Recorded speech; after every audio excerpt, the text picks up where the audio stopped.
नमस्कार, मी विलास बडे। रात्रीचे 9 वाजलेत। या बुलेटिनमध्ये आपल्या सगळ्यांचं स्वागत। या बुलेटिनमध्ये आपण बघणार आहोत देशाच्या राजकीय पटलावरच्या सगळ्या महत्त्वाच्या घडामोडी। पण सुरुवातीला बातमी पुण्यातून आहे। पुण्यात संध्याकाळी महायुतीची प्रचार सभा झाली। या सभेत पुणेकरांनी पुणेरी हिसका दाखवून दिलेला आहे। भाषण रटाळ होत आहेत हे जाणवल्यावर काही लोक चक्क उठून निघून गेले। सभा उशिरा सुरू झाली आणि भाषणही लांबली। जवळपास 100 जण सभेतून निघून गेले। यातील बहुतांश महिला होत्या, ज्यांना एका नगरसेवकाने सभेसाठी बोलावलं होतं। शिवसेनेच्या नेत्या डॉक्टर नीलम गोरे यांनी यावर भाषणात प्रतिक्रिया सुद्धा दिली। काही लोक जसे जात आहेत तसे नवे लोक येत आहेत, हेही माध्यमांनी दाखवावं असं नीलमताई म्हणाल्या। या सभेत प्रकाश जावडेकर, गिरीश बापट, अनिल चिरोळे, पुण्याच्या महापौर मुक्ता टिळक यांच्यासह अनेक नेते तिथे उपस्थित होते। आणि आमचे जे वाहिन्यांमधले मित्र आहेत ते जाताना जे काही शूटिंग करतायत, तर तुम्ही चौथा स्तंभ आहात। जे लोक उठून गेले त्याचं जसं चित्रीकरण केलं तसं नवीन लोक येऊन बसतायत त्याचंही चित्रीकरण करा, अशी माझी आपल्याला प्रेमाची विनंती आहे। त्यामध्ये जी आहे ती अद्वैत मेहता आपले प्रतिनिधी पुण्याहून आता आपल्या सोबत आहेत। अद्वैत, काय कारण होतं? पुणेकर का वैतागले?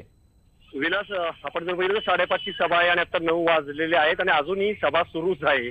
हेच कारण आहे की राजकीय नेत्यांनी सुद्धा वेळेचं भान ठेवलं पाहिजे, कारण एक तर वाढता उन्हाळा आहे आणि नाही म्हटलं तरी लोकांना घरी जायचं असतं आणि 5:30ची जर सभा असेल ती जर 6:30ला सुरू होणार असेल आणि एवढी भाषणं असतील की जसं म्हटलं की आता सुद्धा गिरीश बापट हे बोलतायत, त्यामुळं आणि सुरुवातच त्यांनी केली की मला वेळेचं भान आहे आणि याचाच फटका बसलेला आहे। अर्थात पहिली सभा होती, छोटेखानी सभा आहे, फार मोठी सभा नाहीये आणि गर्दीही बऱ्यापैकी जमलेली होती, परंतु काही नगरसेवकांनी आपल्या भागातून ज्या काही नागरिकांना आणलं होतं, प्रामुख्याने महिला होत्या, कष्टकरी वर्गातल्या, त्यांनी चुळबुळ करायला सुरुवात केली।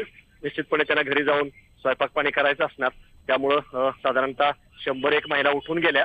एक कोपरा जो आहे तो सभेचा रिकामा, त्यामुळं नेत्यांमध्ये चुळबुळ सुरू झाली आणि त्यामुळे आपण ऐकलं की नीलमताईंना आवाहन करावं लागलं की जशा या काही महिला उठून गेलेल्या आहेत ते तुम्ही दाखवताय, तसं तुम्ही नवीन लोक येत आहेत तेही दाखवा। त्यामुळे इथं विलास मुद्दा एवढाच आहे की सभा पहिलीच आहे, प्रचाराची गर्दी चांगली जमलेली आहे, परंतु नेत्यांनी वेळेचं भान ठेवलं पाहिजे। 5:30ची सभा आहे, 9 वाजले तरी सभा संपत नाहीये, भाषणं होत आहेत, त्यामुळं शेवटी लोक जे आहेत ते चुळबुळ करायला लागतात आणि मग प्रत्येकालाच घरी जायचं असतं।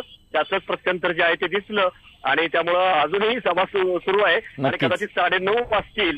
त्यामुळं वेळेचं भान हा जो गिरीश बापट यांनी मुद्दा अधोरेखित केलेला आहे तोच महत्वाचा आहे आणि ते न राखल्यामुळेच असा फटका जो आहे तो बसलेला आहे। नक्कीच, धन्यवाद तुम्ही दिलेल्या सगळ्या सविस्तर माहितीबद्दल। तेव्हा जसा नेत्यांचा वेळ महत्त्वाचा असतो तसा सर्वसामान्यांचाही वेळ महत्त्वाचा असतो, याचं भान नेते राखतील, नाहीतर अशा प्रकारच्या घटनांना त्यांना सामोरं जावं लागू शकतं।